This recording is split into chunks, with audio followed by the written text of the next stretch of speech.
ये कहानी एक ऐसे विक्टिम की है जो परफेक्ट क्राइम का शिकार हुई। सब कुछ प्लान्ड था। कब, कैसे मारना है, कैसे सबूत मिटाने हैं, हर चीज बारीकी से सोची गई थी। आप सोचोगे मुझे ये सब कैसे पता? मैं ही हूं जिसे मारने के लिए ये चक्रव्यूह रचा गया था।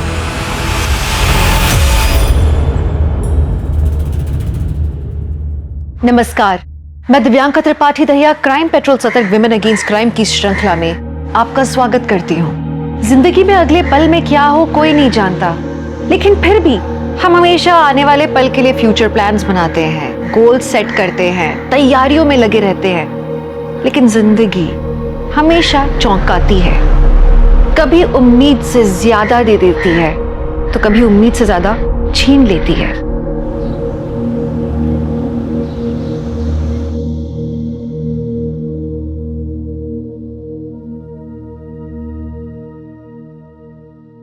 राम राम सा। सरिता रसोई में आप सबरो स्वागत है। आज हमारी रसोई में बनेगा राजस्थान रो पारंपरिक भोजन, दाल बाटी और चूरमा। तो शुरू करते हैं। दाल बाटी बनाने के लिए अनूप क्या कर रहा है? वीडियो खराब कर दिया मेरा। अरे माँ, वीडियो तो रिकॉर्ड भी नहीं हो रही है। हाँ? कैमरे में मेमोरी कार्ड ही नहीं है। मतलब कुछ भी रिकॉर्ड नहीं हुआ ना। अनूप भैया, कौन मानेगा कि मम्मी के चैनल पे 7 मिलियन सब्सक्राइबर्स हैं। हंसना बंद कर दीक्षा, कभी कभी हो जाती है गड़बड़। मुझे तो बस खाना बनाना आता है। सरिता, ये लो गुजिया बनाने का सारा सामान। कल बढ़िया सी वीडियो बनाना गुजिया की। हाँ, वो भी मेमोरी कार्ड डाल के। सरिता, फिर गलती की। एक बार अच्छे से सीख लो ना। चलो मैं सिखाता हूं, आओ। हाँ वाह पापा, सो स्वीट। पापा, आप सच में माँ की बहुत केयर करते हैं। बेटा, वाइफ हैप्पी हो ना तो लाइफ हैप्पी हो जाती है।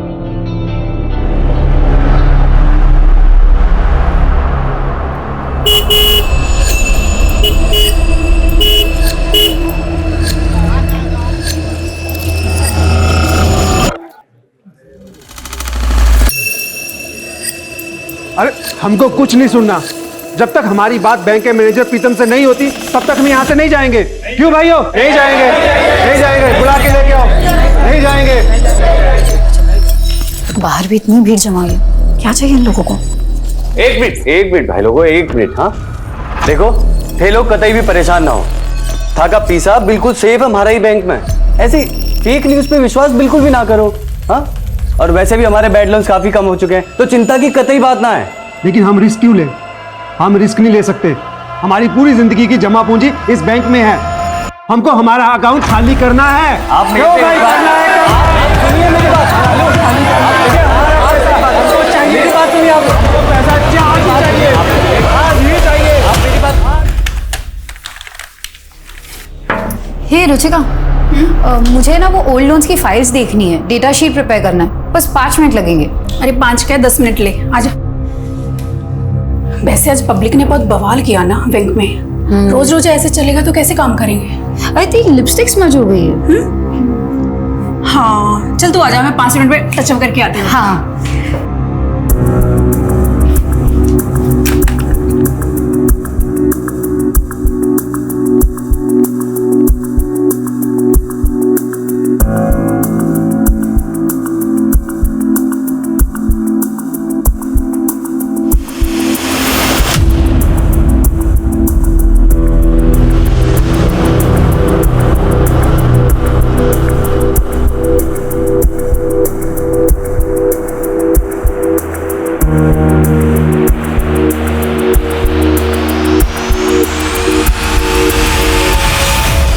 हो गया? हाँ, थैंक यू।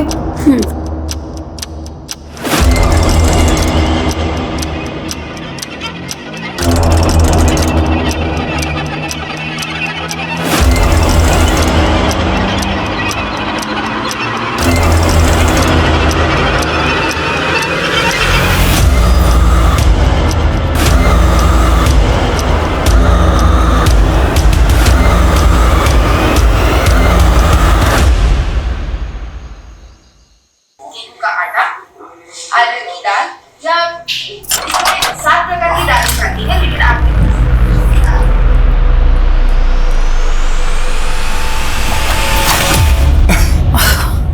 डरा दिया तुमने। तुम तो कल आने वाले थे ना। ठीक है, चला जाता हूँ, कल आता हूँ।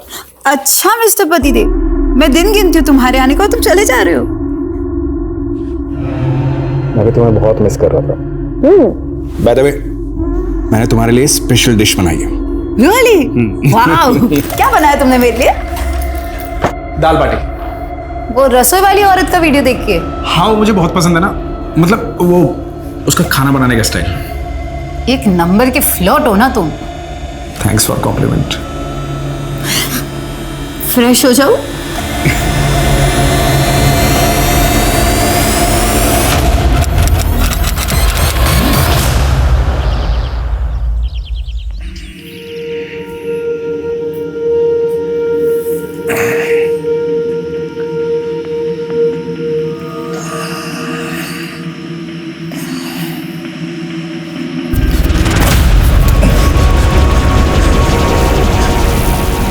सरिता, ए सरिता, सरिता,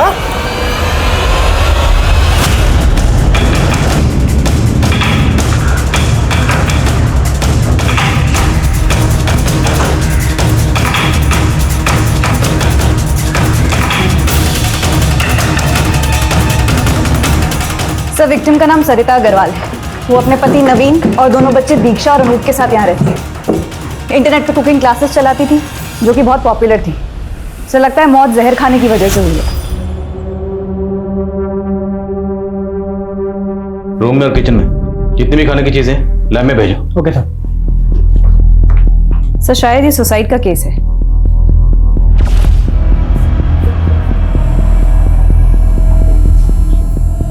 कल का कार्यक्रम, अगर किसी शख्स के जहन में खुदकुशी का ख्याल चल रहा हो तो कल की प्लानिंग करेगा। बॉडी को सबसे पहले किसने देखा? मेरे बेटे ने दरवाजा नॉक किया, तब मेरी आंख खुली थी सर। पापा, अनूप आ रहा हूँ। क्या हो बेटा? पापा, जयपुर के लिए 2 कैब चाहिए थी माथुर जी को, और ये डिटेल्स भेजी। मामा, तो आपकी बीवी की लाश तो ऊपर बेडरूम में पड़ी हुई, बिल्कुल बेड के पास। जगह जगह जिस तरह से उन्होंने वॉमिट कर रखा है, जाहिर है उनकी तबीयत रात को बहुत खराब हुई होगी, काफी तड़पी होंगी, और आपको मदद के लिए भी बुलाया होगा। आपने कुछ नहीं सुना? मुझे नींद ना आने की प्रॉब्लम है सर। नींद की गोलियां लेके सोता हूँ, शायद इस वजह से कुछ सुनाई नहीं देता। नहीं सर, कल रात तक सब कुछ ठीक था। खाना तुम्हारी मम्मी ने बनाया था? जी मैम। तो क्या आपकी मम्मी ने कोई पर्टिकुलर चीज खाई थी जो सिर्फ आपकी मम्मी ने खाई? तुम्हारी मम्मी को कोई तकलीफ थी, कोई परेशानी, डिप्रेशन? नहीं मैम। क्या वो सुसाइड कर सकती हैं? नहीं, मम्मा सुसाइड कर ही नहीं सकती सर, ये इम्पॉसिबल है। उनके कितने बड़े सपने थे। वो अपने कुकिंग के चैनल को आगे बढ़ाना चाहते थे। वो भैया को और मुझे यूएस भेजना चाहते थे हायर स्टडीज के लिए। सब मम्मा सुसाइड नहीं कर सकती।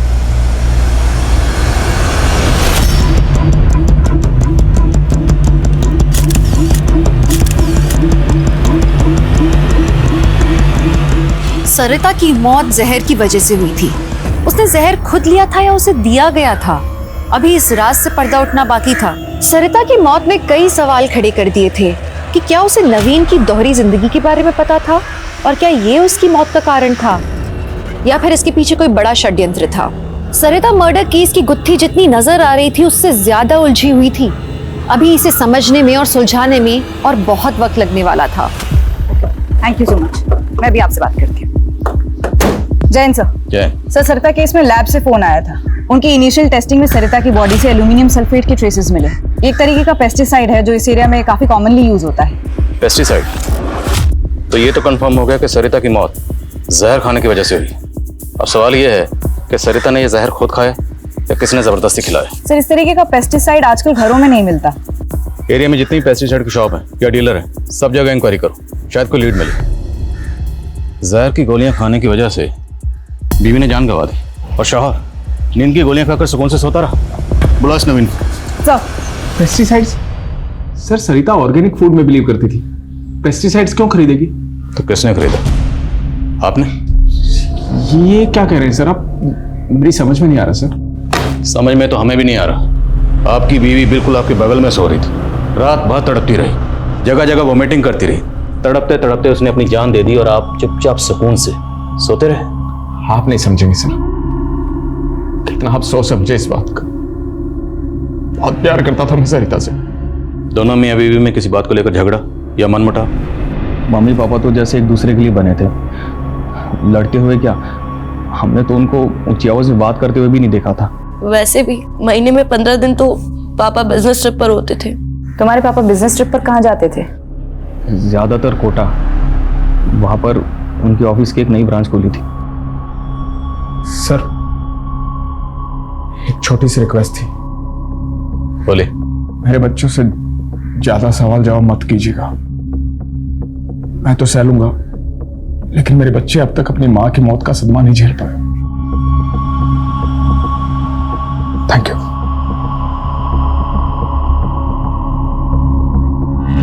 सर, नवीन अग्रवाल की कॉल डिटेल्स आ गई है। इस नंबर पे काफी बातें हुई नवीन की। किसका नंबर है? मोनिका श्रीवास्तव, कोटा की रहने वाली है। पता लगाओ ये मोनिका श्रीवास्तव कौन है, डिटेल्स निकलो उसकी। सर। लक्ष्मी, 2 साल के अंदर जयपुर में हमारी नौकरी लग जाएगी, फिर हम वहीं बस जाएंगे और हम शादी भी वहीं कर लेंगे। सुधीर, फिर से वही बात। मुझे नहीं लगता कि हमारी फैमिली हमारी शादी को मानेंगे। हम तुम्हें किसी हीरो हीरोइन की तरह भगा के लेके जाऊंगा तने।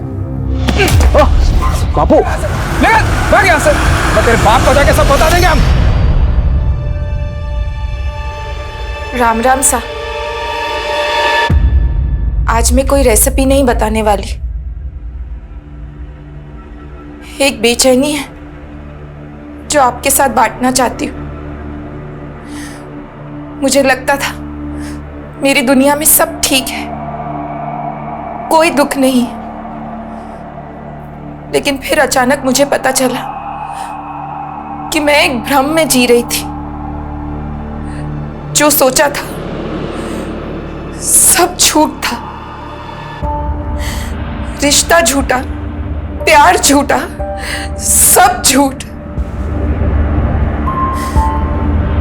मोनिका, काश तुम ना आती तो ये सब नहीं होता। जो कुछ भी हुआ तुम्हारी वजह से हुआ।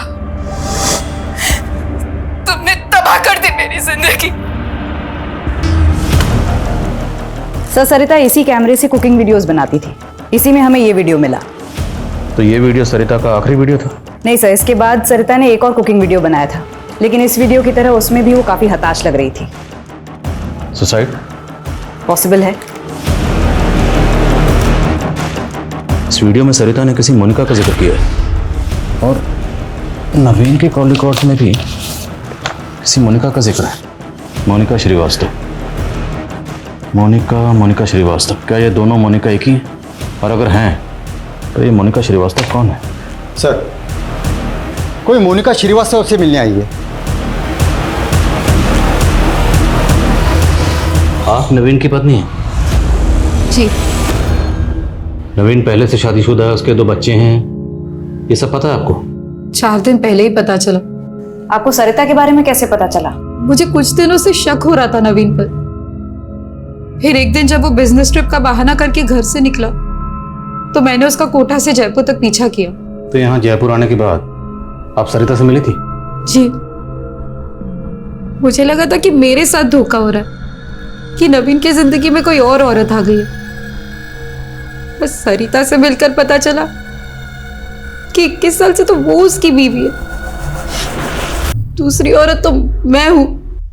और जब आप सरिता से मिली और सरिता को आपके बारे में पता चला तो सरिता का रिएक्शन क्या था? सरिता, मेरी बात तो। नवीन, आप चुप रहिए। मोनिका, मेरे बच्चे कभी भी आते ही होंगे। मैं नहीं चाहती उनके सामने ये तमाशा। हम अंदर चलकर बात करते हैं। जी।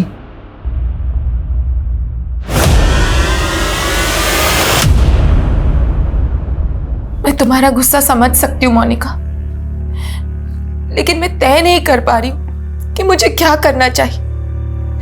मेरे बच्चों का क्या होगा? देखो सरिता, अगर तुम नवीन के साथ रहना चाहती हो तो मैं उसे तलाक दे दूंगी, और तुम्हारे रास्ते भी कभी नहीं आऊंगी। बस सरिता सोचो, क्या तुम नवीन के साथ सच में रहना चाहती हो? जिस इंसान ने हम दोनों को इतने टाइम से धोखा दिया, वो तो कल अपने बच्चों को भी धोखा दे सकता है। तुम आराम से इस बारे में सोचो और फिर फैसला लेना। और क्या फैसला किया सरिता ने? पता नहीं सर, पर मैंने अपना फैसला कर लिया था। मैं नवीन को छोड़ने वाली थी, और जितना मैं सरिता को समझी, मुझे लगता है वो भी नवीन के साथ नहीं रहती। वो सिर्फ और सिर्फ अपने बच्चों की वजह से असमंजस में थी। लेकिन सरिता का ये वीडियो तो कुछ और ही कहता है। मोनिका, जो कुछ भी हुआ तुम्हारी वजह से हुआ।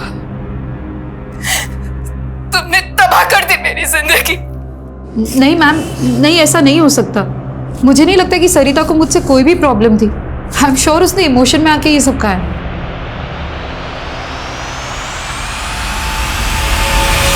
तुम बिल्कुल चिंता मत करो, मैं और तुम्हारे जीजा जी हमेशा तुम्हारे साथ है मोनिका। ये लीजिए, आप लोग नाश्ता कर लीजिए पहले। ये ले। हाँ नहीं दीदी। अरे अच्छा, कुछ दूसरा बनाओ तेरे लिए। बोल। भूख नहीं है ज्योति दीदी। कुछ दिनों पहले तक मैं कितनी खुश थी। एक पति था जो सिर्फ मुझसे प्यार करता था,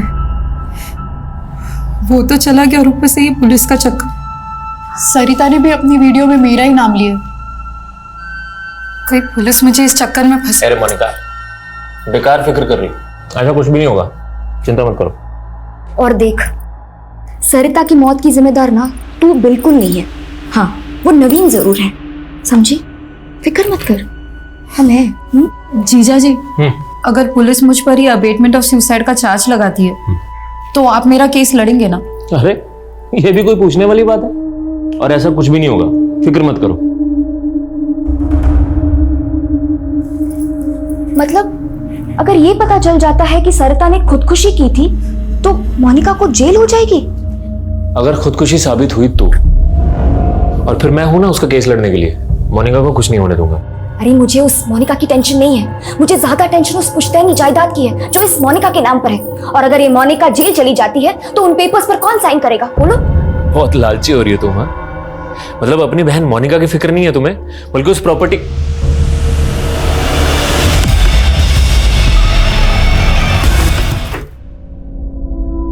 नमस्ते भाई साहब। नमस्ते। ये गुड्डू भाई से ना दवा भेजी। अंदर आजा। अंदर? अरे बड़ी रकम है, गिन के लेगा ना, चल आजा अंदर।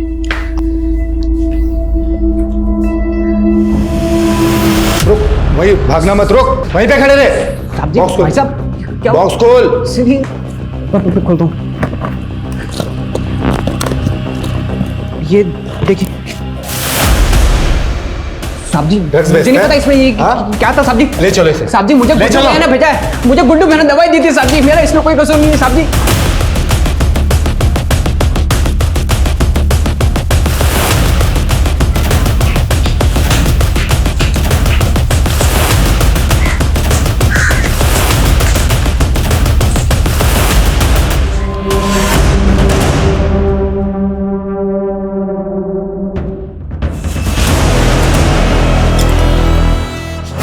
भैया कहाँ थे आप सारी रात?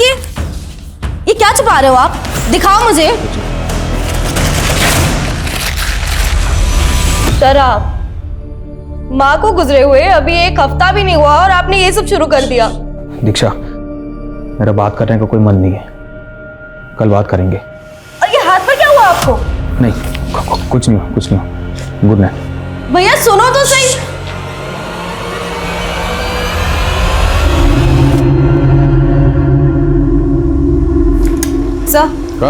सर, सरिता की डिटेल पोस्टमार्टम रिपोर्ट आ गई है। रिपोर्ट के मुताबिक सरिता की बॉडी से पेस्टिसाइड का हैवी डोज मिला है, 3 टैबलेट्स जितना हैवी।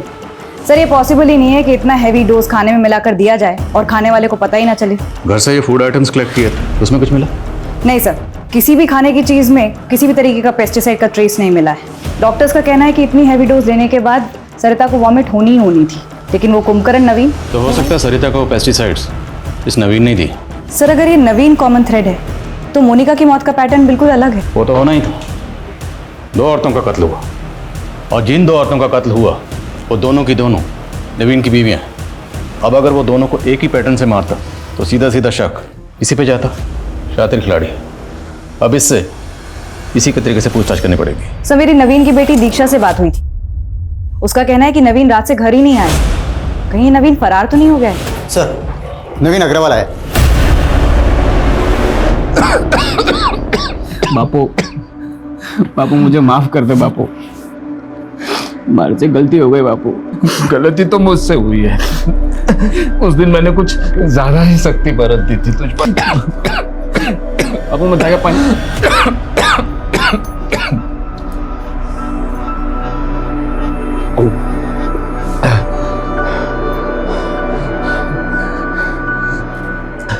बेटा, ये पूनम है, मेरे स्वर्गवासी दोस्त की बेटी। मेरी बीमारी में इसी ने मेरा ध्यान रखा है। इसका कोई नहीं है बेटा, इससे शादी कर ले, सुखी रहेगा तू। भागा नहीं था सर मैं, वो समझ में नहीं आ रहा था बच्चों का सामना कैसे करूं। अपने दोस्त ऋषिकांत के यहाँ रुक गया था, आप चाहे तो फोन करके कंफर्म कर लीजिए। पूरी तैयारी करके आए, पर कोई फायदा नहीं है, क्योंकि तुम्हारी दोनों बीवियों की मौत का प्राइम सस्पेक्ट तू ही है। बोल, क्यों मारा दोनों को? सर मैंने नहीं मारा सर। अरे मारा तो मुझे किस्मत ने है सर। 21 साल का था मैं, सिर्फ 21 साल का सर। मेरे राक्षस बाप ने उस सरिता को मेरे गले बांध दिया था।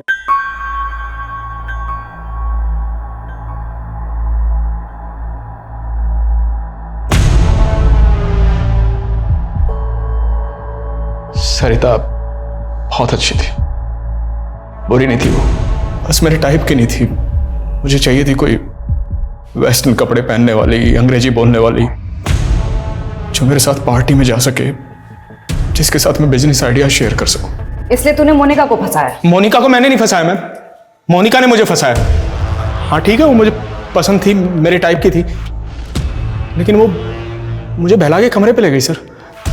उन दिनों वो चल रहा था, मैंने मजबूरी में शादी की उससे।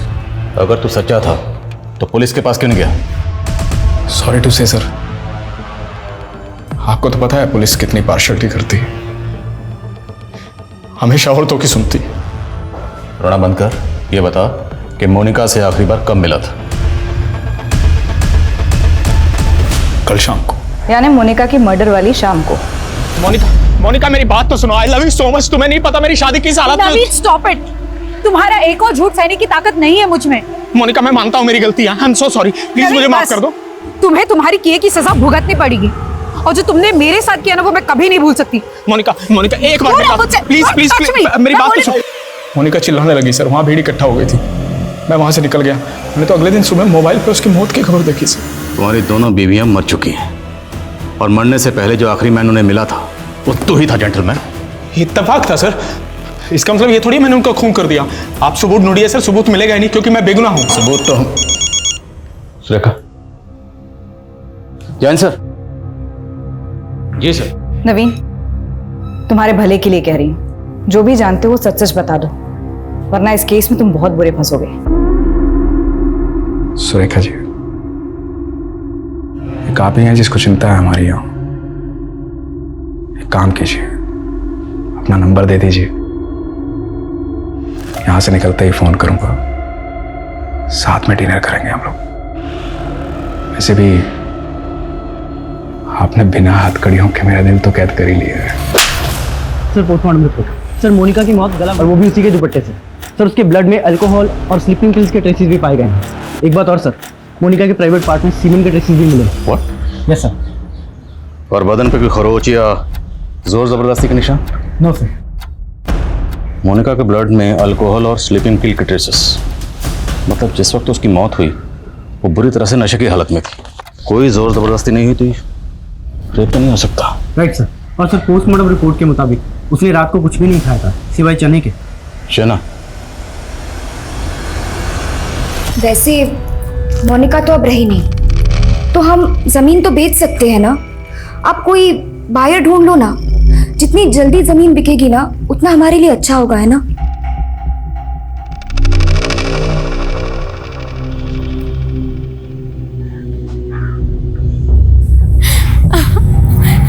नहीं, जाने दो। नहीं मजा आ रहा है। नहीं नहीं नहीं।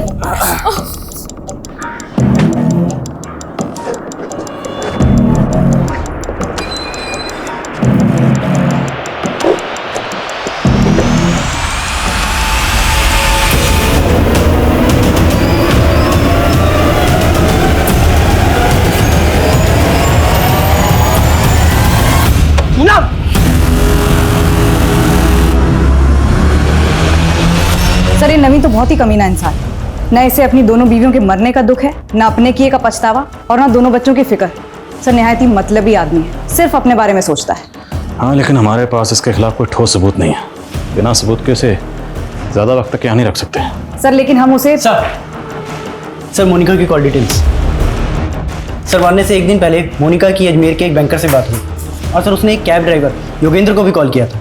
मेरी योगेंद्र से बात हुई है सर, उसने कंफर्म किया है कि वो मोनिका को अजमेर एक बैंक में लेकर गया था, और उसके बाद उसने यहाँ जयपुर लाकर उसे छोड़ दिया था। मोनिका वाज बैंकर, तो हो सकता है अजमेर अपने किसी बैंक के काम से गई हो। नहीं सर, यही तो इंटरेस्टिंग बात है सर। वहाँ वो अपने बैंक की ब्रांच में नहीं गई थी, किसी और ही बैंक में गई थी। मोनिका ने आखिरी कॉल किसे किया था? सर ज्योति को, मोनिका की बहन है सर, जयपुर में ही रहती है। कमीने है।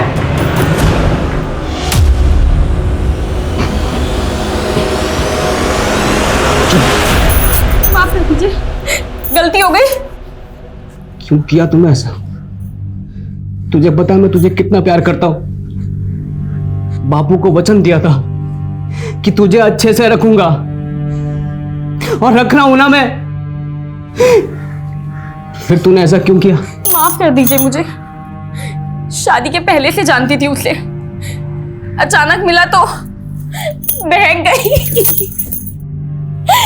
माफ कर दीजिए, अब आइंदा नहीं होगा। मैम, मेरी बहन मोनिका बहुत ही भली थी। वो उस कमीने नवीन ने सब कुछ किया है। मैंने उसको बहुत मना किया मैम कि मत कर उससे शादी, और उसने मेरी एक भी बात नहीं मानी मैम। मोनिका जब जयपुर आई थी तो आप लोगों के घर रुकी थी, फिर ऐसा क्या हुआ कि उसे यहाँ से जाना पड़ा? मोनिका को जब सरिता और नवीन के बारे में पता चला तो वो बहुत ज़्यादा अपसेट हो गई थी, और वो यहाँ पे हमेशा गुमसुम सी बैठी रहती थी। फिर एक दिन पता नहीं क्या हुआ, वो बोली कि मुझे अकेले रहना है। मैंने उसे रोकने की बहुत कोशिश की, लेकिन वो नहीं मानी। काश मैंने तब भी उसे यहाँ रोक लिया होता। बस कर पूनम, मत रो, मत रो। मैंने तुझे माफ कर दिया पूनम, मुझे भी माफ कर दे पूनम। हम सब कुछ भूल जाते हैं पूनम।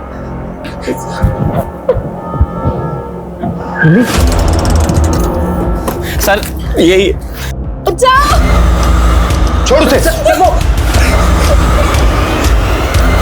तू क्या कर रहे हैं यहाँ पे? देखा सर क्या किया इसने? सर ये सर रोज ही मारता है पूनम को, और सर मैं बचाने गया तो मुझे भी मारा। तुम चुप क्यों हो पूनम, बताओ ना सर को। जी, ये मुझे बहुत पीटता है, कभी बेल्ट कभी चप्पल जो दिख जाए। पूनम नाटक मत कर। सर हमारी ले जाओ इसे। इसका कोई प्लान है सर, इसका कोई प्लान है सर। सर मेरी बात तो सुनिए सर।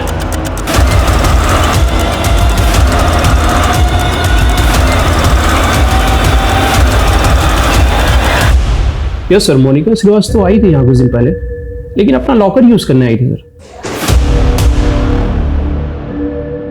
लॉकर में ऐसा खास क्या था? और खास था भी तो उसने अपने बैंक के लॉकर में क्यों नहीं रखा? Sir, need to check the locker. Sir उसके लिए हायर अथॉरिटी से परमिशन लेनी पड़ेगी। ऑफ कोर्स, मैं आपके प्रोसीजर से वाकिफ हूँ। Thank you very much. मैं जल्द से जल्द परमिशन निकलवा के आता हूँ। Thank you so much.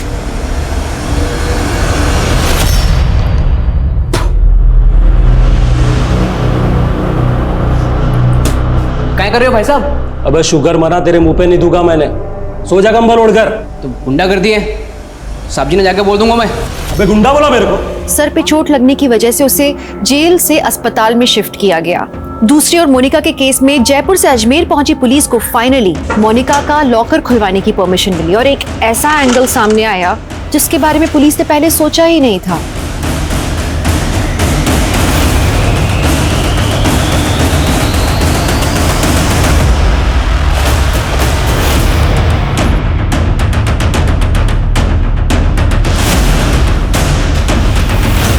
क्या मोनिका एक विसल ब्लोअर थी?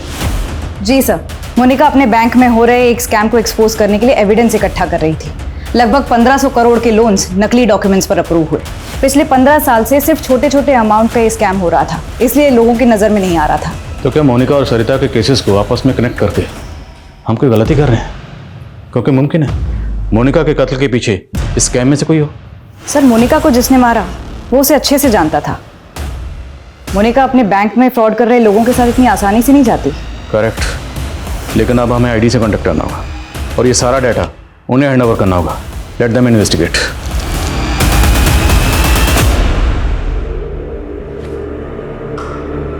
देख रहे काम कर मैडम।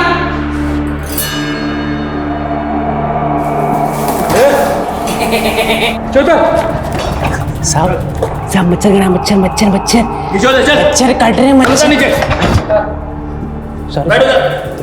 माफ कर दो साहब। वो पूनम सब पूनम पूनम पूनम पूनम पूनम हमारी बीवी है साहब, हमारी बीवी है। इस स्कैम को एक्सपोज करने के लिए मोनिका ने अपनी जान खतरे में डाल दी। नाउ इट्स योर रिस्पॉन्सिबिलिटी कि मोनिका ने जो मिशन अधूरा छोड़ा उसे आप अंजाम तक पहुंचाएं। डोंट वरी आदिल, हम इस केस की तह तक जाएंगे और इस केस में शामिल जितने भी लोग हैं उन सबको सजा दिलवाएंगे। और ये सरकारी बैंक्स किसी रॉयल बिजनेसमैन की पर्सनल जागीर नहीं है। Justice will be done. Good luck. Thank you. आप लोग मुझे घर लेके जा रहे हो क्या? हाँ, घर लेके जा रहे हैं। मारो बस थोड़ा दिमाग खराब हो गया, बाकी में सब कुछ ठीक है मेरा। हमारी बीवी है ना पूनम, पूनम उसकी कसम मैंने घर लेके जा रहे हो।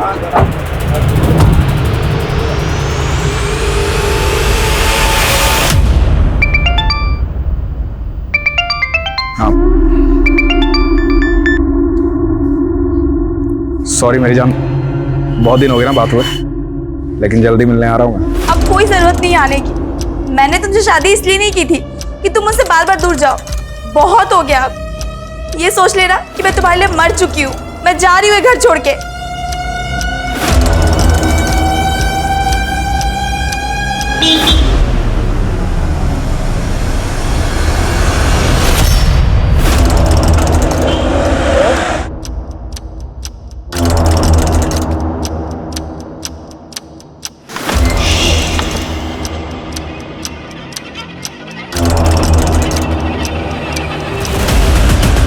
सर आप मेरी बात सुनिए सर, मैंने कोई स्कैम नहीं किया है सर। सर आप कहाँ लेके जा रहे हैं मुझे? सर मेरी बात तो सुनिए। अरे ज्योति, हाँ अरे डील हो गई है फाइनल, कल पैसा मिल जाएगा हमें एडवांस। अच्छा, हाँ सर, अशोक नाम का एक कांस्टेबल है जो उसी यहाँ पोस्टिंग हो रहा है सर। उसने एक मर्डर केस के बारे में बताया। सर ये 10 साल पुराना केस है। मेरी पोस्टिंग जयपुर में ही एक दूसरे थाने में थी। तब उस दिन जब मैं मोनिका की पोस्टमार्टम रिपोर्ट देख रहा था तो फ़ौरन मुझे ये केस याद आया। उसके इंटेस्टाइन में चने मिले थे, बियर की बोतल भी मौका वारदात पर मिली थी। विक्टिम के साथ सेक्स हुआ था, रेप नहीं। और जहाँ पर विक्टिम की बॉडी मिली थी उसे वहाँ नहीं कहीं दूसरी जगह पर मारा गया था, ठीक मोनिका की तरह। उस केस में मुजरिम पकड़ा गया था? नहीं सर। जब तक ये केस सॉल्व नहीं हो जाता हम चैन से नहीं बैठेंगे। आई थिंक हमें इस केस को देखने का नजरिया बदलना पड़ेगा। शायद ये किसी सीरियल किलर का काम है जो अलग अलग औरतों को मारता है लेकिन एक सेम पैटर्न से। पिछले 10 साल में राजस्थान में जितनी भी औरतों का कत्ल सेम पैटर्न से हुआ है वो सारे केसेस खंगालो। Okay sir.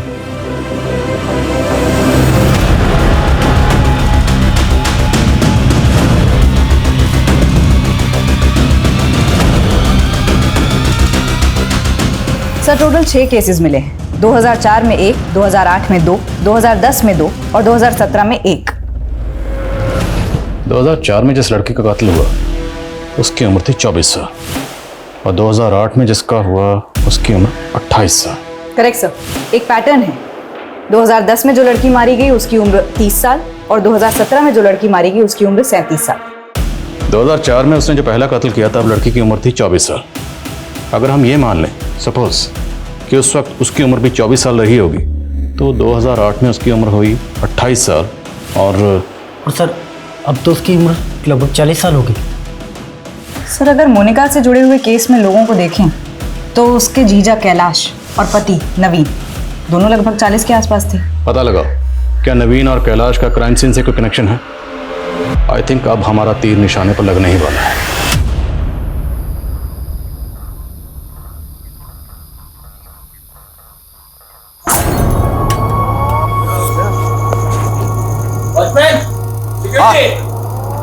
आया हो गया हुआ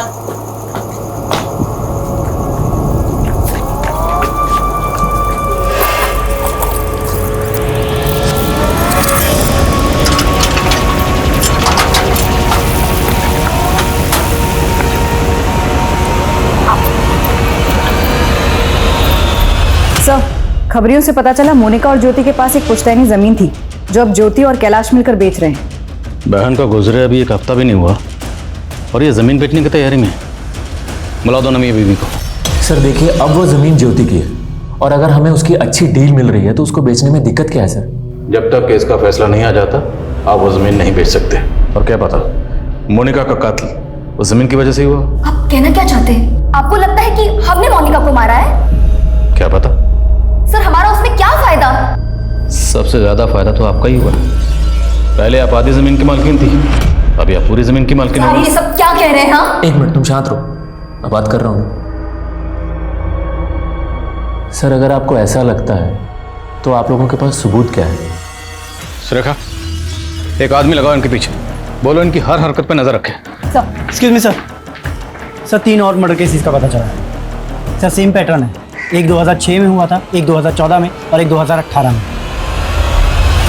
2006 में जिस विक्टिम का कत्ल हुआ उसकी उम्र थी 26 और 2014 में जिसका कत्ल हुआ उसकी उम्र थी 34 और 2018 में जिसका कत्ल हुआ उसकी उम्र थी 38।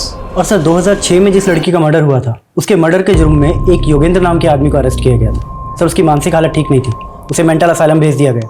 वहाँ से वो कुछ के साथ फरार हो गया। सर आज तक पकड़ा नहीं गया। तो उस योगेंद्र की जेल अथॉरिटीज के पास कोई फोटो वगैरह तो होगी? जी सर। सर ये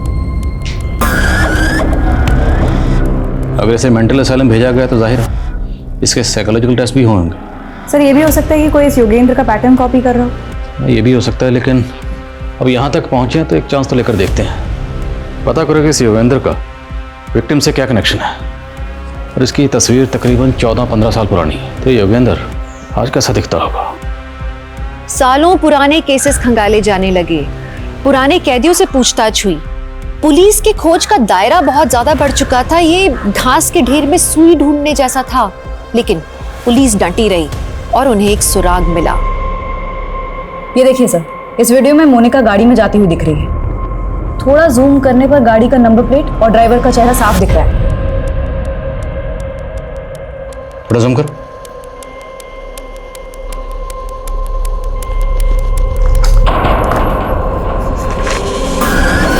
चौदह 15 साल पहले योगेंद्र कुछ ऐसा दिखता था और अब दोनों तस्वीरों को गौर से देखो, मैच कर रही?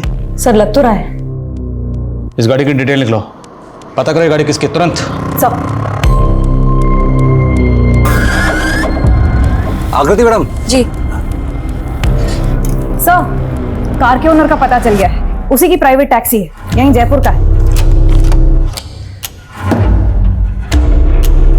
मैडम जी, आप जयपुर में पहली बार आई है? जी। आप जयपुर आई हैं तो आपको हवा महल जरूर देखना चाहिए। सर अभी अभी मेरी कैब ऑनर से बात हुई है। उसका कहना है सीसीटीवी में जो मोनिका के साथ कैब ड्राइवर है उसका नाम दिलीप है, उसकी उम्र 40 साल है और हाँ थोड़ी देर पहले एक सवारी लेकर जोधपुर के लिए निकला है। इस दिलीप की तस्वीर जोधपुर हाईवे पर सब जगह सर्कुलेट करवा, सारे टोल नाका, सभी पेट्रोलिंग टीम, सबको अलर्ट भेजो। कहीं भी ऐसी कोई भी कार नजर आए हमें तुरंत इन्फॉर्म करें।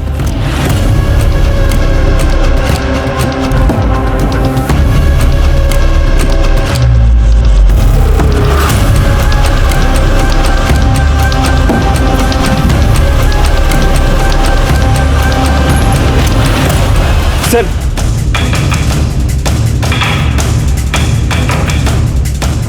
सर गाड़ी ने अभी अभी जोधपुर हाईवे से लेफ्ट टर्न लिया है। नजर रखो उस पर और फॉलो करते रहो उसे। Okay sir.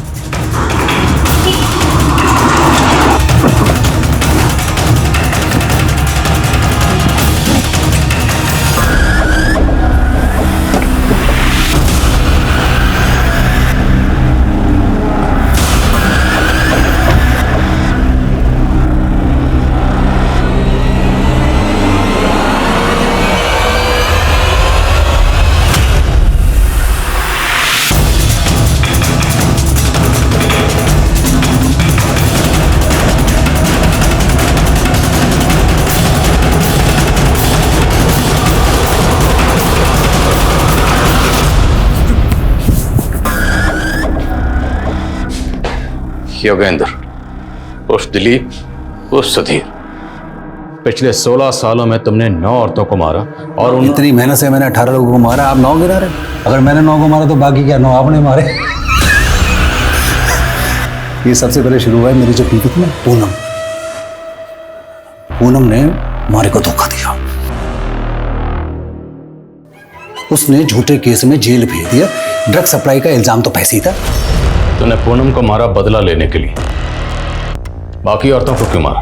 मेरा बदला कहां पूरा हुआ था? ये सारी औरतें ऐसी हैं।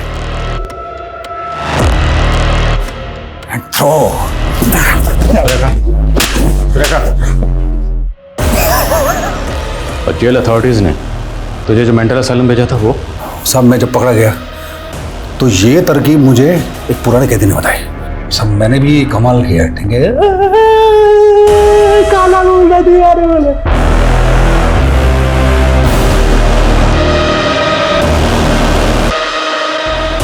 तूने हमेशा अपनी उम्र की औरतों को मारा, ऐसा क्यों? नहीं, ऐसा नहीं है। जो जहां मिलती गई पटाता गया, मजे लेता गया, मारता गया, लेकिन सब में एक चीज कॉमन थी। ये या तो अपने पति से परेशान थी, या बॉयफ्रेंड से ब्रेकअप था, या अकेली थी। मोनिका किधर? मोनिका को मैं पहली बार मिला जयपुर से अजमेर के रास्ते में। उसने कैब हायर की थी। वो आगे वाली गाड़ी का पीछा करना। मारे को वो पहली बार में पसंद आ गए थे, लेकिन उसके पति ने उसके साथ धोखा किया था तो वो बहुत उदास थी, पति की जासूसी कर रही थी। मैंने उसको बहुत हंसाने की कोशिश की, लेकिन बात नहीं बनी। फिर एक और दिन मौका हाथ लगा।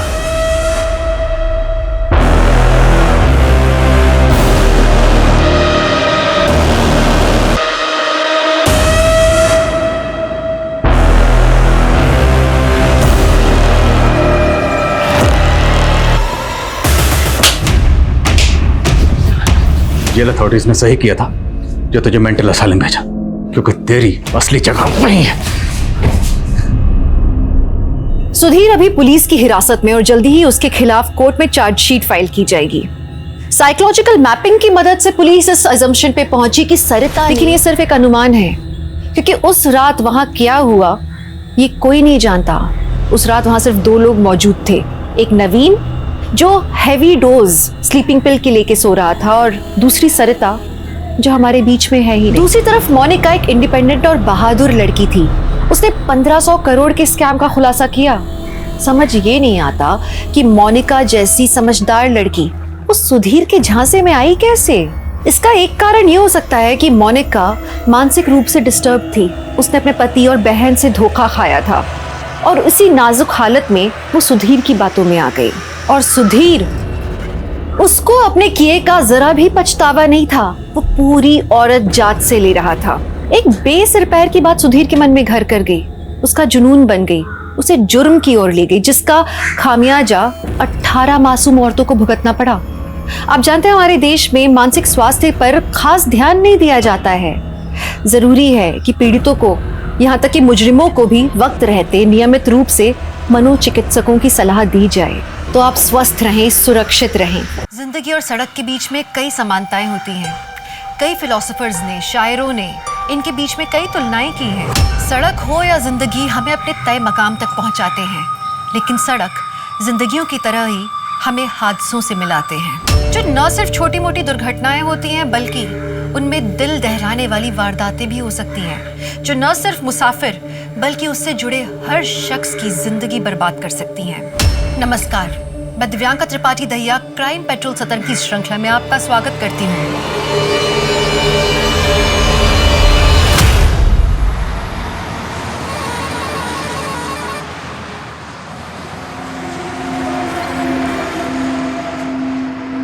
और क्या लाओ साहब? क्या खाना बनाया है यार, मन करता है बनाने वाले का हाथ चूम लो। जाओ चूम लो, बुढ़िया है, 6 महीने से बना रही है। एक काम कर, तू ही चूम ले। क्या साहब? एक सेम प्लेट ऐसा पार्सल दे देना, घर ले जाऊंगा यार, बीबी खुश हो जाएगी। जरूर जरूर जरूर। चंद्रिका दी, आपके खाने की बहुत तारीफ हो रही है, बस यही स्वाद बनाए रखना, अगले महीने में आपकी पगार भी बढ़ा दूंगा।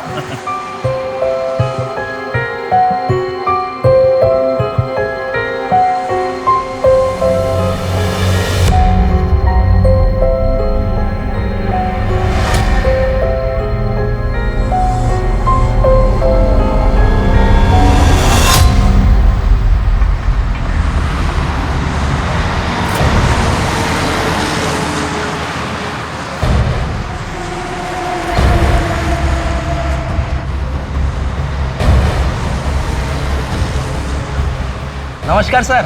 কেমন আছিস ছোটু? ভালো। চল খানা লাগা দে फटाफट।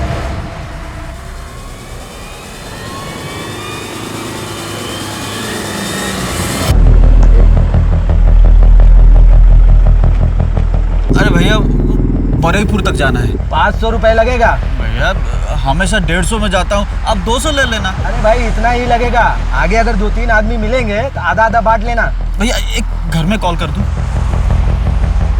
हेलो, हाँ हमें गाड़ी मिल गई है, हम सीधा घर ही आएंगे। हाँ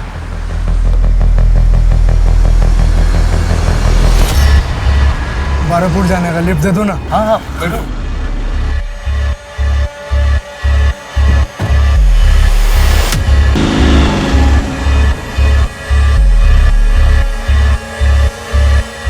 भैया थोड़ा साइड कर दो यार, बहुत जोर की पेशाब लगी है, साइड कर दो।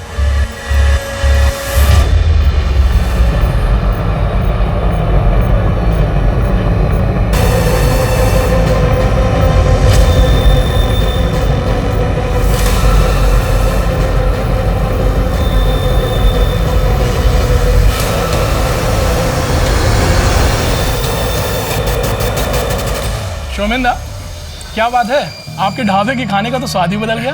खूब टेस्टी। क्या है कि मेरा पुराना कारीगर काम छोड़कर चला गया, बस ये बिहारी चाची मिल गई, बहुत जरूरतमंद थी और खाना बहुत ही टेस्टी बनाती हैं, बस मैंने ये किचन उनके हवाले कर दी। अच्छा जल्दी बताओ कितना हुआ? अरे सर जो हमेशा देते हो वही दे दो। ये लीजिए। छोटू। हाँ सर। रागड़ा।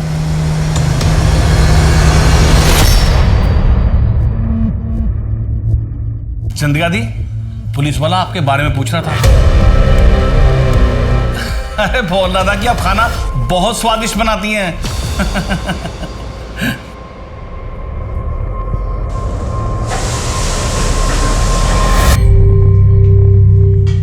दीदी कब तक ये दाल भात खाएंगे? ना छोक ना तलकारी, और माछ तो कितने दिनों से नहीं खाया है। अरे उस दिन तो खाया था ना माछ भात। कब? अरे चौधरी काकू की शादी में। हाँ। और मीना मासी के घर पे तुझे पूजा में रसगुल्ले भी तो दिए थे उन्होंने। हाँ। तुझे पता है जब अपने माँ बाबा थे ना तो माँ बहुत अच्छा खाना बनाती थी। तू बहुत छोटा था लेकिन बहुत चाव से खाता था। माँ क्या क्या बनाती थी? शुक्तो, बेगुन भाजा, चटनी, शोरशे बाटा माछ और भी बहुत कुछ बनाती थी।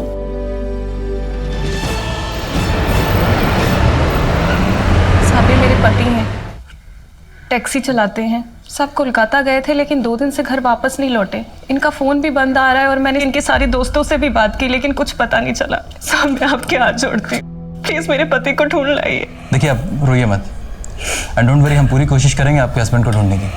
एक काम करो, इनकी एफआईआर दर्ज करो और इनसे इनके पति का मोबाइल नंबर लेके उसे सर्विलेंस पे डाल दो।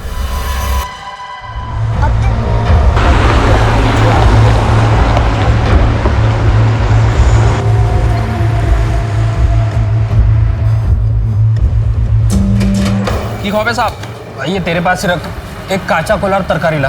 अरे साहब ये ढाबा है, इधर घर का नहीं होटल का खाना मिलता है। एक काम कर, तू तेरे महाराज से पूछ, अगर बना देगा ना तो मेहरबानी होगी। अरे साहब इधर महाराज नहीं महारानी है, फिर भी पूछता हूँ। ए मासी, एक ग्राहक आया है, काचा कॉलर तरकारी चाहिए। ठीक है बनाচ্ছি। बन गया। थैंक यू बोलना महाराज, महारानी को।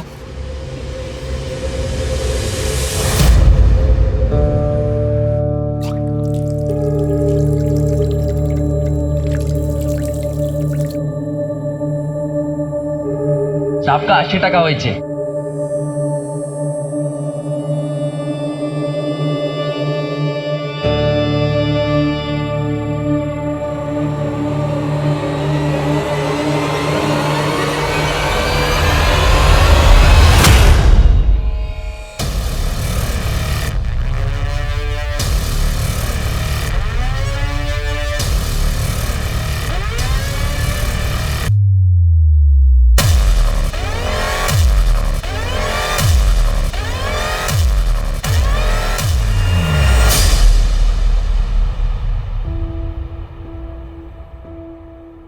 सॉरी मिंटू, मेरी वजह से तुझे इतनी मार खानी पड़ी। दीदी मैं उस राजा को मार सकता था लेकिन आपके वजह से मैंने मार खा भी लिया और हार भी गया। ऐसा कब तक होगा दीदी? हम गरीबों की ताकत का कोई मोल नहीं होता चिंटू। हाथों की जीत को भी हारना पड़ता है। ऐसी दुनिया चलती है। जब तू ये समझ जाएगा ना, तकलीफ अपने आप बंद हो जाएगी। दीदी आप तो समझ गई है, फिर भी आपको तकलीफ होती है ना? बहुत बड़ा हो गया है रे तू। चल अब जल्दी से सो जा। बड़े होकर के क्या क्या करना है उसके सपने भी तो देखने हैं ना।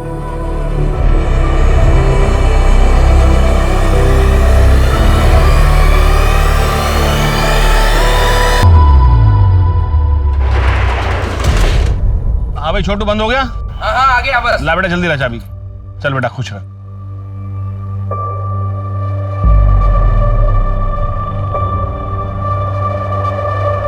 क्या बात है छोटू सेठ, लगता है अच्छी टिप मिली है। हाँ फिर तो क्या बोलता है, चलें मस्त मूड बनाते हैं। मौका भी है, दस्तूर भी है। और अबे तेरे अम्मा की उम्र की है, चल अपने उम्र की ढूंढते हैं। यस, ये हुई ना बात। चल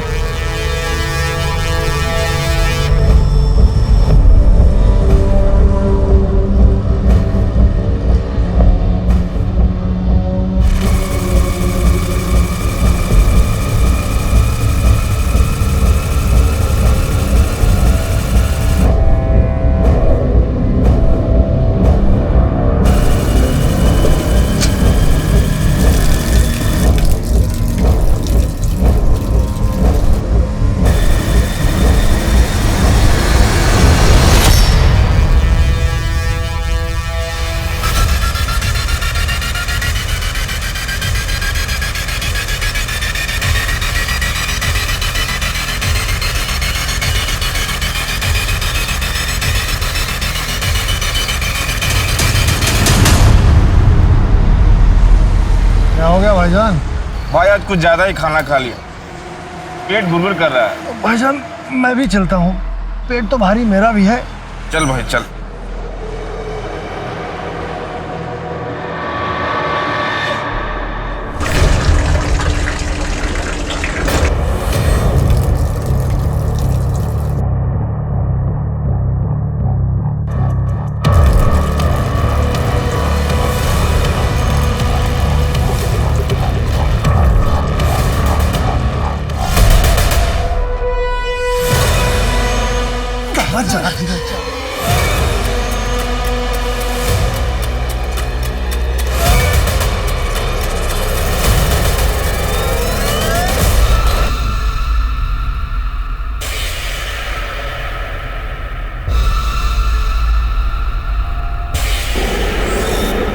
रुको रुको रुको रुको रुको। मुझे लिफ्ट दे सकते हैं क्या? थोड़ी दूर पे जाना है। आइए।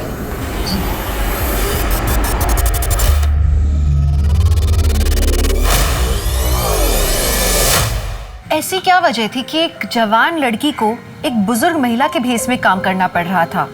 वो किसी से छुप रही थी या किसी को ढूंढ रही थी? दूसरी तरफ सुनसान रास्ते पर शराफत का स्वांग रचाकर लूटने वाले वो भेड़िए कौन थे? अपराधों का एक न थमने वाला सिलसिला शुरू हो गया था।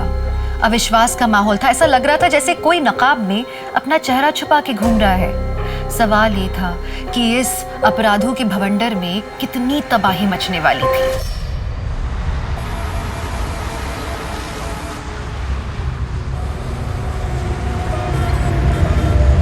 मासी, अरे बाप रे, चंद्रिका मासी, मासी, चंद्रिका मासी, मासी,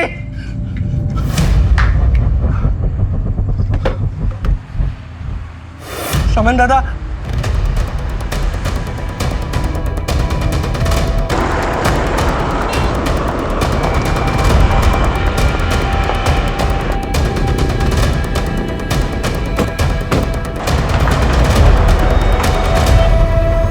आप ही ने फोन किया? जी सर, मैं ढाबे का मालिक शोमैन। सर वो वहाँ खड़े ट्रक का ड्राइवर था, वो उसके साथ एक क्लीनर भी था।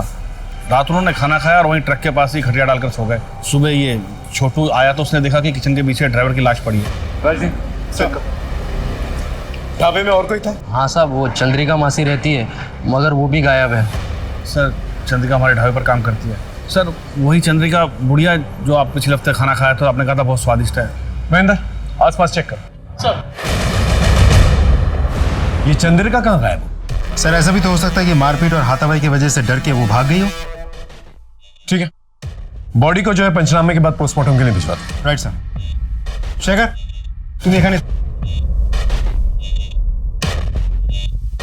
यहाँ कोई सीसीटीवी है? नहीं सर, वो तो नहीं है। सर हाईवे के मोड़ पे सीसीटीवी है सर। ढाबे से हाईवे जाने का रास्ता उसमें दिखाई देता है। एक बात और सर, आसपास अच्छे से चेक किया लेकिन चंद्रिका और क्लीनर दोनों नहीं मिले। कोई मर्डर वेपन? नहीं सर। ठीक है, काम करो, फुटेज निकालो और ट्रक के ओनर से पता करो ये क्लीनर है सर। आखिर ये चंद्रिका और ये क्लीनर दोनों गायब हुए तो कहाँ? इस चंद्रिका के बारे में और क्या जानते हो तुम? कभी उन पे शक हुआ तुम्हें? सर चंद्रिका मासी दिखने में बहुत भोली भाली थी, लेकिन मुझे एक बार उनकी एक बात खटकी थी सर। कुछ दिन पहले ढाबे पे एक आदमी आया था और मासी उसके साथ छुप छुप के बात कर रही थी। ऐसा लग रहा था लंबे समय से एक दूसरे को जानते। कौन था वो आदमी? पता नहीं सर। उनका कोई आइडेंटिटी कार्ड है? सर एक आधार कार्ड दिया था, उसकी फोटो कॉपी है मेरे पास, 1 मिनट लेकर आता हूँ। चंद्रिका हवलदार सर, ये तो बंगाली। लेकिन आपने तो उस दिन कहा था कि वो बिहार से आई है। सर ज़्यादा ध्यान से देखा नहीं, जैसा कहा मैंने उसे मान लिया, लेकिन सर ये बहुत दयनीय स्थिति में थी। परवेज सलीम के ट्रक का क्लीनर है, लेकिन सलीम के मर्डर के बाद से ही परवेज गायब है। लेकिन चंद्रिका के गायब होने में सलीम के मर्डर का क्या लेना देना? Sir CCTV footage. सर ये ढाबे के पास वाले हाईवे की सीसीटीवी फुटेज है। सर ये लड़की इतनी रात गई इधर क्या कर रही है अकेली? ये शायद ढाबे की तरफ से आ रही है।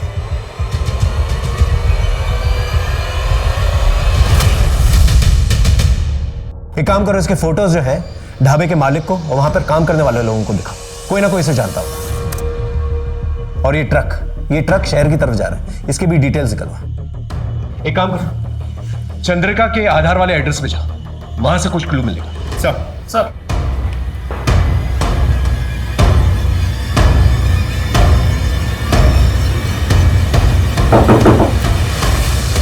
दीदी पुलिस! बेटा माँ को बुलाओ। माँ तो नहीं है। बाबा? वो भी नहीं है। अच्छा घर में कोई और है? कोई नहीं है। अच्छा इन्हें जानती हो? यहीं पर रहती हैं? नहीं। बेटा? नहीं अंकल। इन एड्रेस तो यहीं का लिखा है। वैसे तुम्हारे माँ और बाबा हैं कहाँ? वो तो 10 साल पहले ही भगवान के पास चले गए। अच्छा बेटा तुम्हारी माँ का आधार कार्ड है? हाँ है ना। लेके आओ।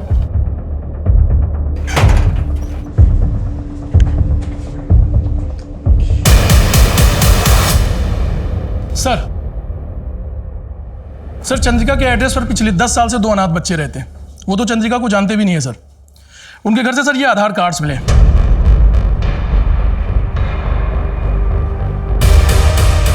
चंद्रिका नाम नंबर सब कुछ सेम है, लेकिन फोटोज अलग अलग है। इसका मतलब वो बूढ़ी औरत इस आधार कार्ड का इस्तेमाल करके वो ढाबे पे काम कर रही थी। लेकिन क्यों? ये चंद्रिका की मिस्ट्री बढ़ती जा रही है। आखिर ये है कौन और गई कहां?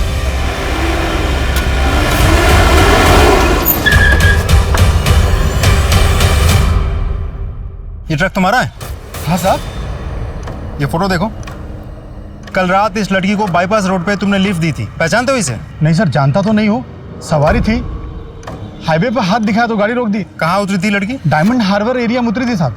उस लड़की की बातचीत से तुम्हें ऐसा कुछ लगा कि वो कहाँ जाना चाहती है? नहीं साहब, ऐसा तो कुछ समझ में नहीं आया।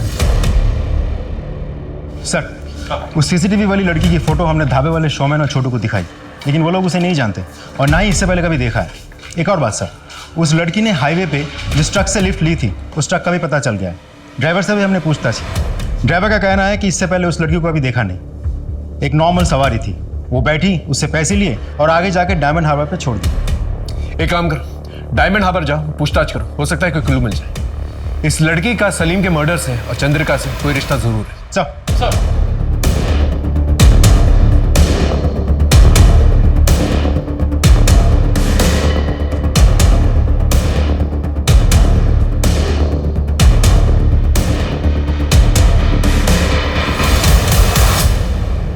टिया, टिया,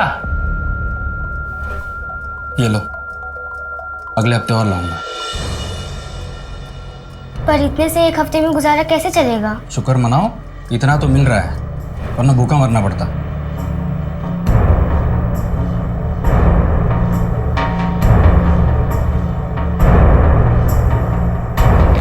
सर, हमने डायमंड हार्बर एरिया का चप्पा चप्पा छान मारा, लेकिन उस मिस्टीरियस लड़की के बारे में कुछ पता नहीं चला। सर वो बहुत ही बदनाम एरिया है, वहाँ पर ज़्यादातर ड्रग एडिक्ट्स, तड़ीपार, इलीगल माइग्रेंट्स या धंधे करने वाली औरतें रहती हैं सर। ये केस तो और भी उलझता जा रहा है। ऊपर से टीवी और अखबार वाले ब्रेकिंग न्यूज चलाकर आग में घी का काम करता है। समझ में नहीं आ रहा क्या करें अब। Hello Jayant sir. Yes sir, अभी फिलहाल तो सॉफ्ट क्लूज मिले हैं सर। जैसे कोई पुख्ता सबूत मिलता है हम कातिल को अरेस्ट कर लेंगे। जी सर।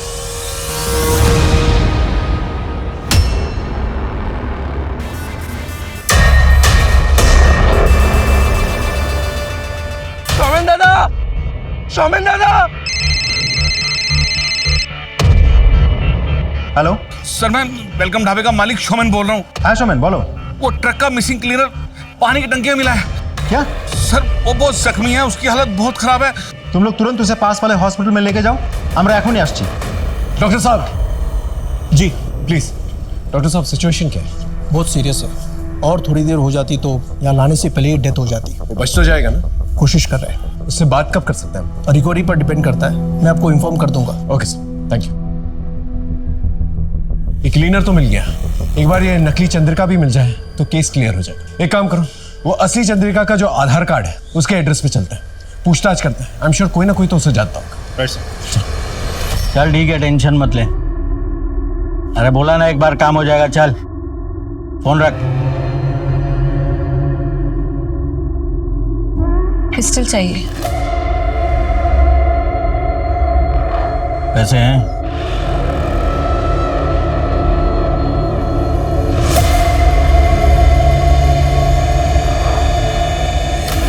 ठीक है, रात को 10 बजे वो खोली पे आ जाना, मिल जाएगी।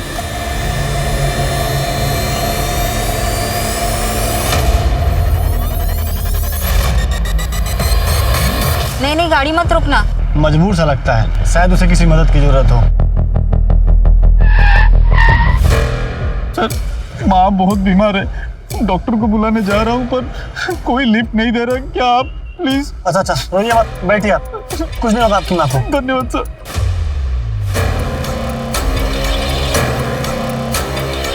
बस सर यही रोक दीजिए। लेकिन यहाँ पे तो कोई दवाखाना नहीं है। इस पगडंडी के आगे एक छोटा सा गांव है, वही दवाखाना है सर।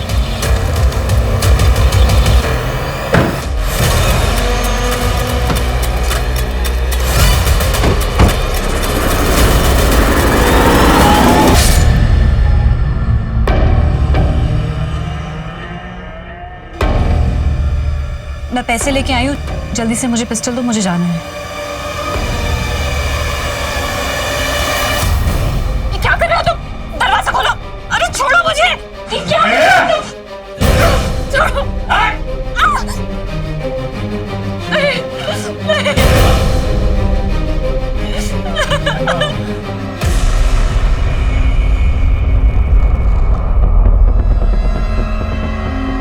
सर उन बच्चों के पास विपिन नाम का एक आदमी आता है, शायद उनके माँ का दूर के रिश्तेदार है। माँ बाप के मरने के बाद से वही उनका ख्याल रखता है। Thank you sir. एक नई इंफॉर्मेशन मिली।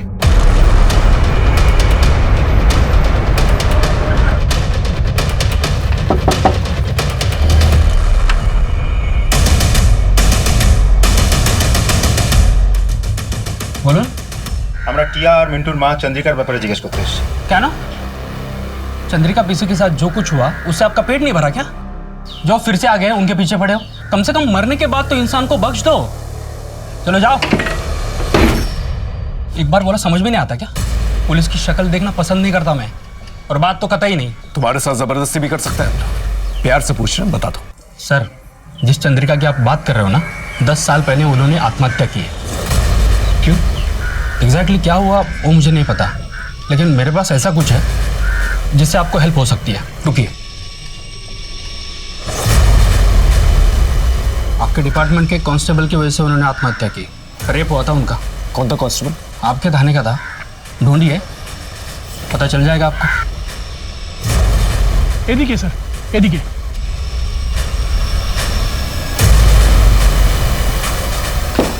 मिंटू, टिया। अरे सर आप? मिंटू का है? मिंटू? हाँ। कैसे हो बेटा? दीदी। घबराने की जरूरत नहीं, ये लो, मैं तुमसे दोस्ती करना है, ले लो, ले लो। ये लो। बेटा तुम यहाँ पर अकेले रहते हो? हाँ। विपिन दादा के अलावा और कोई नहीं आता तुम लोगों से मिलने? नहीं। देखो बेटा, कभी भी कोई भी प्रॉब्लम हो ना तो पुलिस स्टेशन आ जाना, ठीक है? मुझसे मिलना। पुलिस अंकल, क्या आपका नंबर मिल सकता है? मेरा नंबर क्यों चाहिए तुम्हें? यहाँ के लड़के ना मुझे बहुत परेशान करते हैं, तो अगली बार परेशान करेंगे तो मैं आपको फोन करूंगा और उन्हें बताऊंगा कि मेरे पास पुलिस अंकल है, तो सब डर जाएंगे। ठीक है, ख्याल रखना।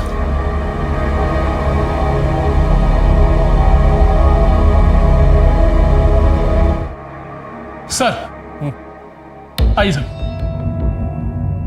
सर ये पांडा जी हैं, इसी पुलिस स्टेशन से 4 साल पहले रिटायर हुए हैं। सर कैमराश बॉलर से बहुत बताइए सर, चंद्रिका के बारे में और क्या इन्फॉर्मेशन है आपके पास? सर चंद्रिका ने मेरे पास आके उसके पति की गुमशुदा होने की रपट लिखवाई थी। हर दिन आके रोती थी, फिर अचानक से गायब हो गई, उसका कुछ पता ही नहीं था। कुछ दिनों बाद उसका एक दूर का रिश्तेदार एक खत लेकर आया और कहने लगा कि चंद्रिका के साथ प्रशांत मित्र नाम के एक हवलदार ने रेप किया और इस सदमे में आके चंद्रिका ने आत्महत्या कर ली। पर सर इस प्रशांत मित्र नाम का कोई भी हवलदार हमारे थाने में नहीं था। हमने काफी छानबीन की, फिर उसके बाद इस फाइल को बंद कर दिया। सर ये रही उस केस की फाइल।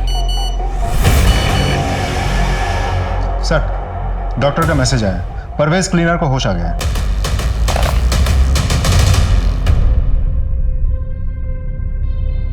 नमस्ते साहब। ये बताओ सलीम को किसने मारा और पानी की टंकी में तुम्हें किसने डाला? वो जो ढाबे पे औरत काम करती है ना, उसी ने किया साहब। वो बूढ़ी औरत चंद्रिका? हाँ साहब। क्या? वो बुढ़िया नहीं है साहब, वो जवान है। ये देखो। हाँ ये वही है साहब, ये हमारे पैसे चुरा रही थी। सलीम भाई ने इसकी चोरी पकड़ ली और बुढ़ापे के नाटक को भी, तो इसने सलीम भाई को जान से मार दिया। मैं जान बचा के भागा तो इसने मुझे घायल करके बेहोश कर दिया। ये औरत बहुत खतरनाक है, इसको पकड़ लो साहब।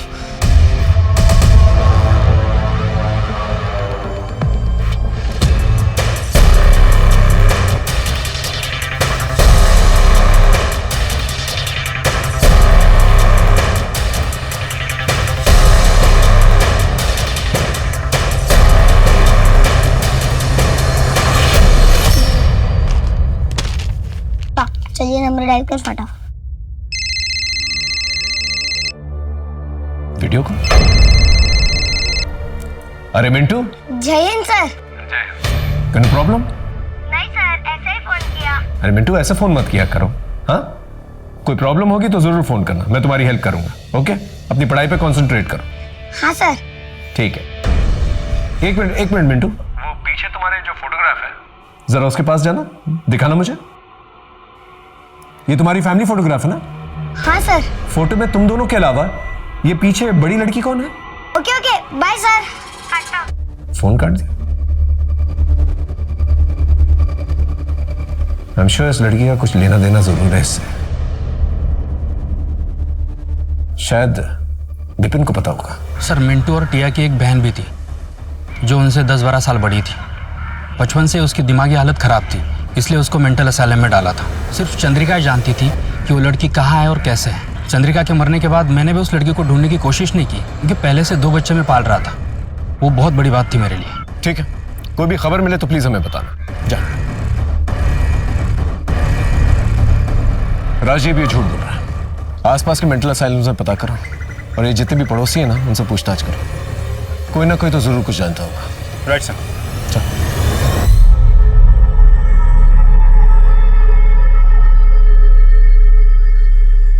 अपना तो रेडी है, तू निकल।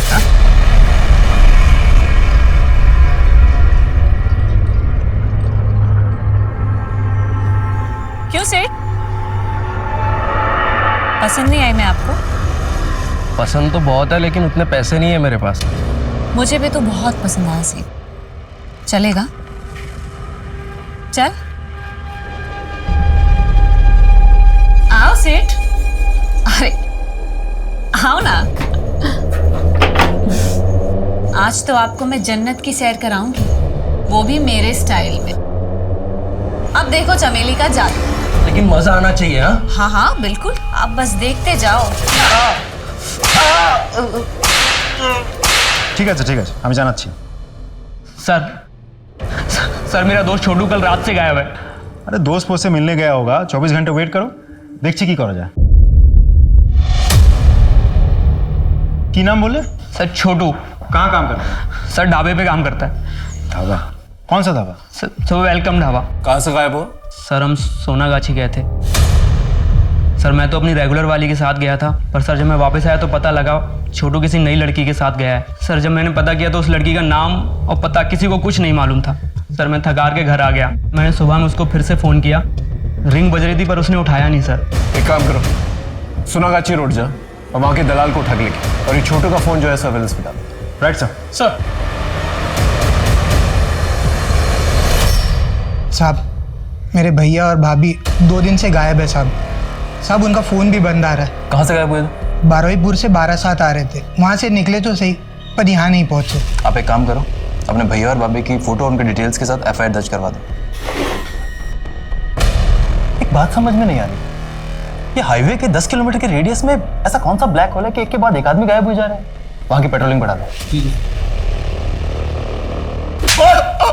बताता हूँ साहब, बताता हूँ साहब।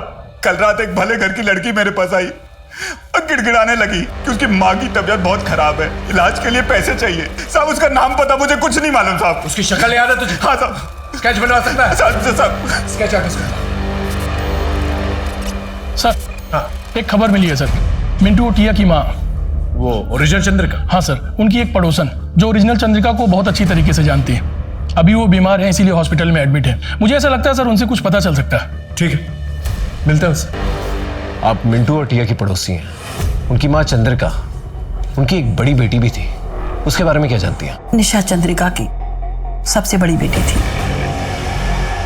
वो बहुत ही टैलेंटेड लड़की थी, शांति निकेतन पढ़ने जाती थी। चंद्रिका का पति एक ट्रक ड्राइवर था, अच्छा खासा कमा लेता था। 10 साल पहले चंद्रिका का पति और ट्रक दोनों गायब हो गए। चंद्रिका के ऊपर और उसके परिवार के ऊपर दुख का पहाड़ टूट पड़ा। चंद्रिका अपने पति की पूछताछ करने के लिए पुलिस स्टेशन जाया करती थी। उसके साथ 1-2 बार मैं भी गई थी। साहब আমার ঘরে ছোট ছোট বাচ্চা, যদি पति ना मिला तो वो अनाथ हो जाएंगे। अरे हमने कहा ना हम पूछताछ कर रहे हैं, जब पता चल जाएगा घर पे आके बता देंगे। कौन जाओ। ऐसे में एक दिन पुलिस स्टेशन के बाहर उसे एक हवलदार मिला। अरे चंद्रिका जी नमस्ते, मैं प्रशांत मित्रा, इसी पुलिस स्टेशन में कांस्टेबल हूँ। चंद्रिका जी बहुत दिनों से देख रहा हूँ कि आप अपने पति को लेकर बहुत परेशान हैं। मैं आपकी मदद करना चाहता हूँ, आपके पति शरद को ढूंढने में पूरी मदद करूँगा मैं। आप मुझे मेरे घर पर आके मिलेंगी करीब शाम को 7 बजे। हाँ हाँ ठीक है।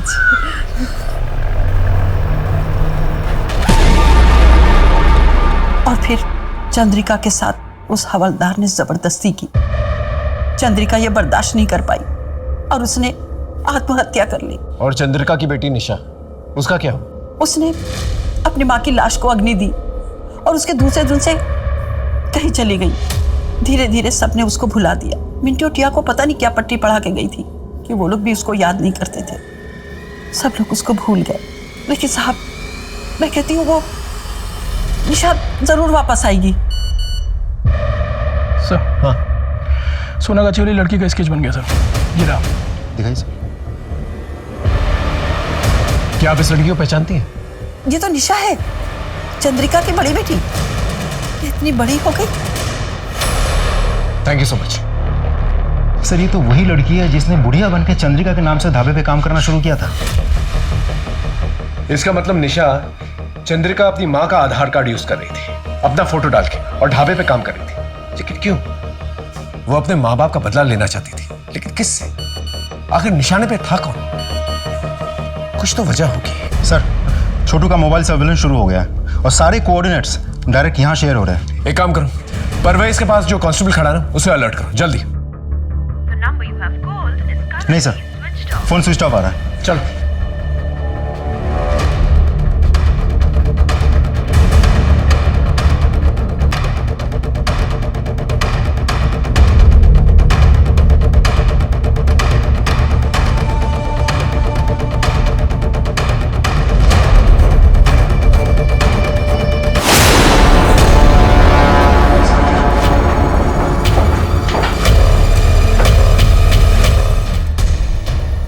छोटू, छोटू, उठो। हाँ, आराम से, आराम से। वो लड़की कहाँ है जिसने तुम्हारा ये हाल किया? वो सिटी हॉस्पिटल गई है सर। ये तो वही जगह है जहाँ पर परवेज जो है एडमिटेड है। एक काम करो, 2 कांस्टेबल्स को बोलो से लोकल हॉस्पिटल लेके जाए। हम लोग सिटी हॉस्पिटल चलते हैं। सर।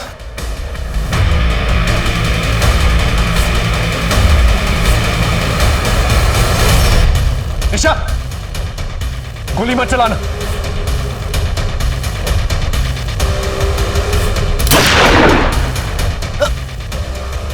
आप ठीक है?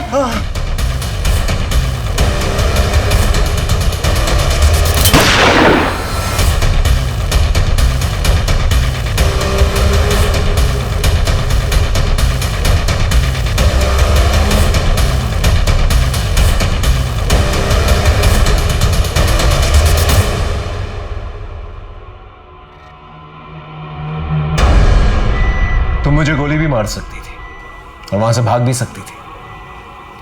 क्यों नहीं किया तुमने ऐसा? सर, आपने मुझे पहली बार थोड़ी पकड़ा है। मैंने पहले भी देखा है। आपकी याददाश्त शायद कमजोर हो गई है। पुरुलिया, मार्च 2017। तुम्हें मैंने विद्रोहियों के साथ पकड़ा था।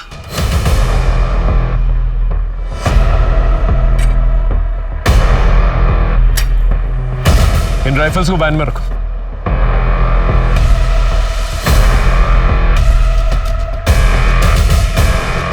तुम इन लोगों के साथ क्यों नहीं गई? कौन हो तुम? सर, मैं इनके साथ नहीं हूँ। मैं तो इन लोगों से मदद मांगने आई थी, लेकिन इन लोगों ने मुझे अपना गुलाम बना लिया। प्लीज मेरी मदद करिए सर। उस वक्त हमागमी में तुमसे पूछ नहीं पाया कि उन विद्रोहियों के साथ क्या कर रही थी तुम, लेकिन आज समझ में आ रहा है। तुम अपनी माँ के लिए जस्टिस लेने गई थी, लेकिन क्या फायदा हुआ? तुम भी अच्छी तरह से जानती हो कि क्या हुआ। क्या मैं गलत बोल रहा हूँ?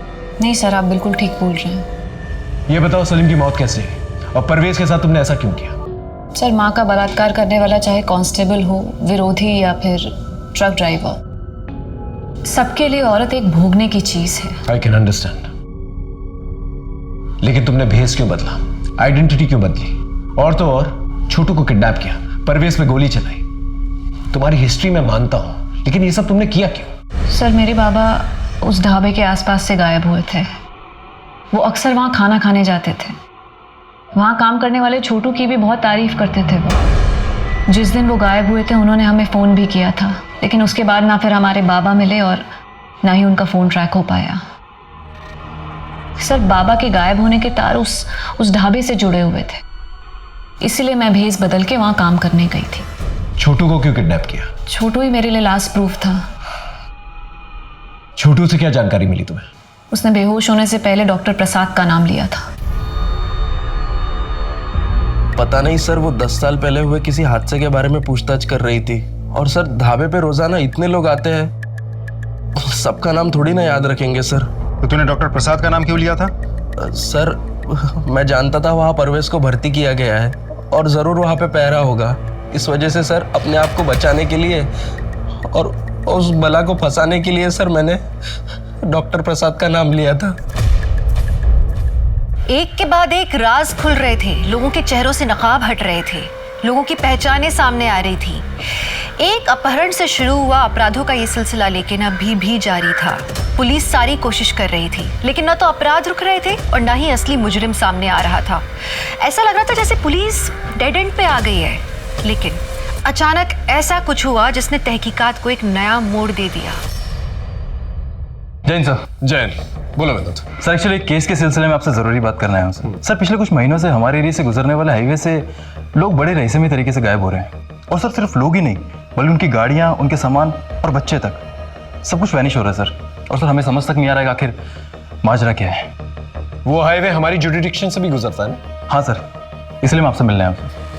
महेंद्र, एक काम करो, हाईवे की एंट्री पॉइंट पे ना नाकाबंदी करवा दो और तुम अपने एग्जिट पॉइंट पे, और आने जाने वाले जितने भी लोग हैं उनका एक रजिस्टर मेंटेन करो और आपस में मैच करो। उस पूरे एरिया में पेट्रोलिंग बढ़ा दो। जितनी भी दुकानें हैं, ढाबे हैं, सबको चेक करो।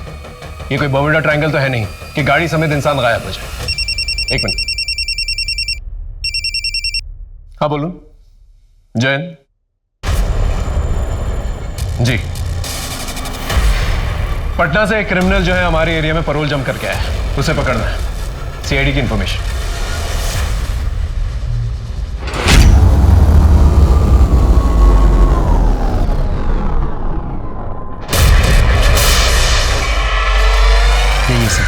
ओ नरेंद्र ओझा, पकड़ो सर। काम भागेगा? हाँ? हाँ, पटना से यहाँ पर छुपकर बैठा हुआ है। हाँ? चल लेके चलो, चल। सर नरेंद्र ओझा को बिहार पुलिस को हैंडओवर करने से पहले उसके कॉल रिकॉर्ड्स, चैट हिस्ट्री, ये सब कुछ हमने बहुत अच्छे से चेक कर लिया है। एक बहुत इंटरेस्टिंग इन्फॉर्मेशन सामने आई है। ये नरेंद्र ओझा कुछ ऐसे लोगों के संपर्क में है जिन्हें अगर हम रंगे हाथों पकड़ ले तो बहुत बड़े रहस्य का पर्दाफाश हो सकता है। Good job Rajdeep. Thanks. Are you ready? Sir.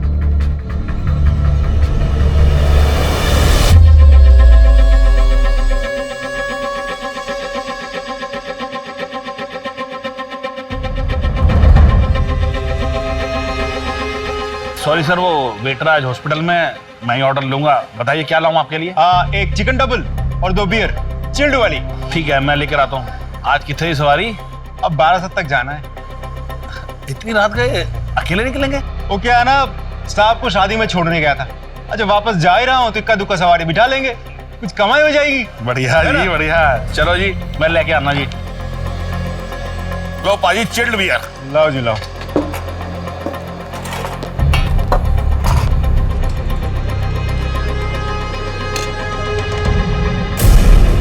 वो कितने गए बाजी? आया जी आया। दसो जी, कितने पे हैं? 900 रुपये हो जी। लो जी। हेलो जी, सत श्री अकाल जी। हेलो, हाँ हाँ, ग्राहक निकल गया, ध्यान रखना। Okay bye.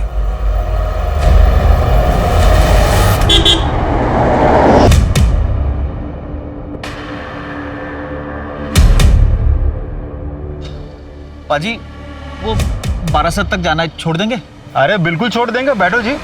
पाजी एक कॉल कर दूं? कर लो कर लो। हेलो, हाँ हमें गाड़ी मिल गई है। ठीक है, हम सीधे घर में आके खाना खाएंगे। बैठ जाओ।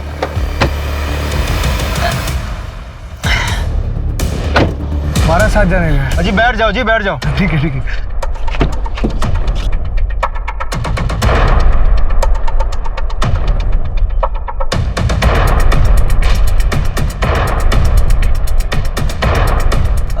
पापा जी थोड़ा साइड कर दीजिए, बहुत जोर की पेशाब लगी है। अरे कोई गल नहीं जी, हम भी हल्का हो लेते हैं। हाँ हाँ जी हाँ जी।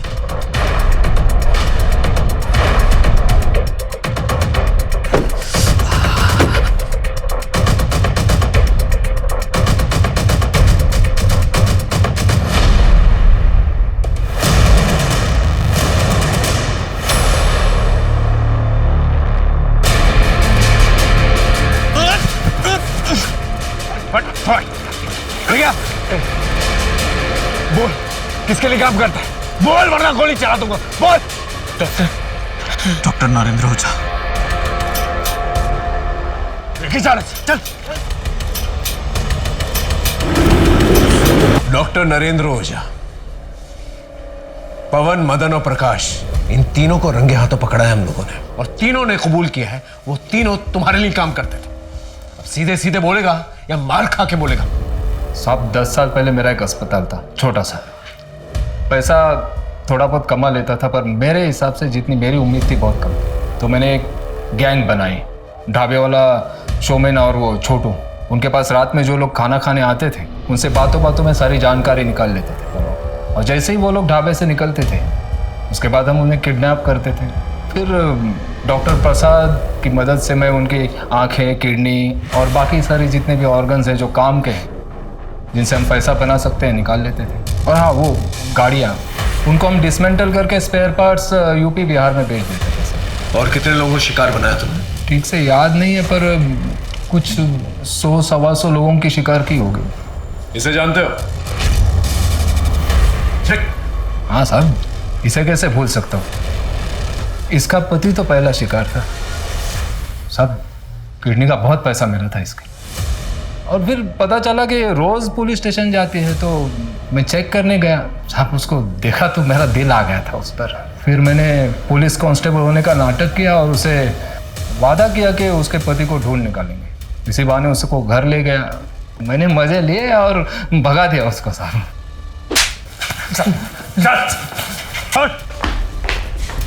ये है वो जिसने तुम्हारे बाबा को मारा है और तुम्हारी मां के साथ अत्याचार किया। ये मन तो कर रहा है इसे मैं तुम्हारे हवाले कर दूं, लेकिन लोगों का कानून पे से विश्वास ना उठ जाए, इसलिए ये साला जो है ना सीधा यहां से जेल जाएगा।